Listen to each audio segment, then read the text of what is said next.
ලෝකයේ තත්පරයෙන් තත්පරය වෙනස් වෙනවා. හැබැයි 2026 කියන්නේ නිකන් දින දර්ශනයක ඉලක්කම් මාරුවීමක් නම් නෙවෙයි.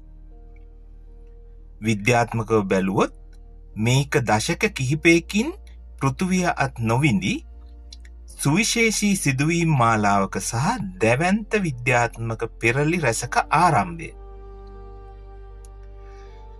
මිනිසා නැවත හඳට යන ඓතිහාසික ගමනේ ඉඳලා මාරාන්තික රෝග සුව කරන ඥාන තාක්ෂණය දක්වා 2026 වසරේ සිදුවන්නට නියමිත ඒ විස්මිත විද්‍යාත්මක රහස් මොනවද?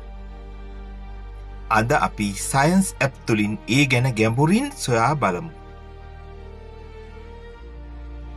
අපේ සූර්යයා සෑම වසර 11කට වරක්ම සුවිශේෂී චක්‍රයක් සම්පූර්ණ කරනවා. විද්‍යාඥයන් පුරෝකථනය කරන විදිහට 2026 වසර කියන්නේ 25 වන සූර්ය චක්‍රයේ උපරිම අවස්ථාව, සනිටුහන් වන වසර. මෙහිදී සූර්යාගේ චුම්බක ක්ෂේත්‍රය උඩු යටි කිරුවෙමින් අති විශාල සූර්ය ලප සහ සූර්ය කොණාටු නිර්මාණය වෙනවා.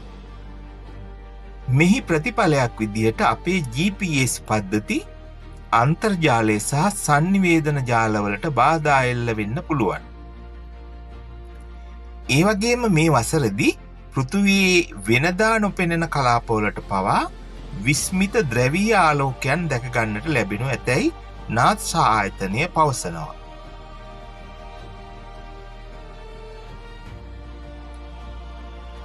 දෙදස් 26 වසරේ ආරම්භය ශ්‍රී ලංකාව ඇතුළු රටවල් රැසකටම කාලගුණික වශයෙන් ඉතා තීරණාත්මකයි. වසර ගණනාවක් පැවති එල් නිනෝ තත්ත්වය අවසන් වී ලා නිනා තත්ත්වයට සංක්‍රමණය වීම මේ වසරේදී බලාපොරොත්තු විය හැකියි. ඉන්දියන් සාගරයේ ද්විද්‍රව තත්ත්වය සහ වායුගෝලීය ගංගා ක්‍රියාත්මක වීම නිසා 2026 වසරේ මුල් භාගයේ පුරා අසාමාන්‍ය තදවැසි සහ කාලගුණ විපර්යාසයන් ඇතිවීමේ විද්‍යාත්මක සම්භාවිතාවය වැඩි. මෙය කෘෂිකර්මාන්තයට මෙන්ම දේශගුණික විපර්යාස පිළිබඳ පර්යේෂණවලට නවමානයක් එකතු කරාවි.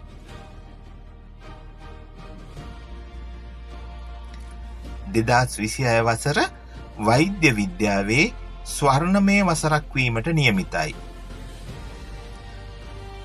CRISPR CAS9 නමින් හඳුන්වන ඥාන සංස්කරණ තාක්ෂණය හරහා ප්‍රවේණිගත රෝග සුව කිරීමේ සායනික ප්‍රතිකාර රැසක් මේ වසරේදී නිල වශයෙන් ආරම්භ වීමට නියමිතයි.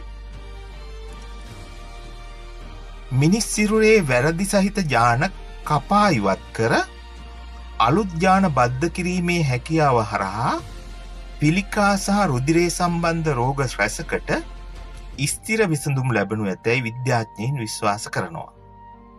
මෙය මානව පරිණාමයේ නවතම පිම්මයි.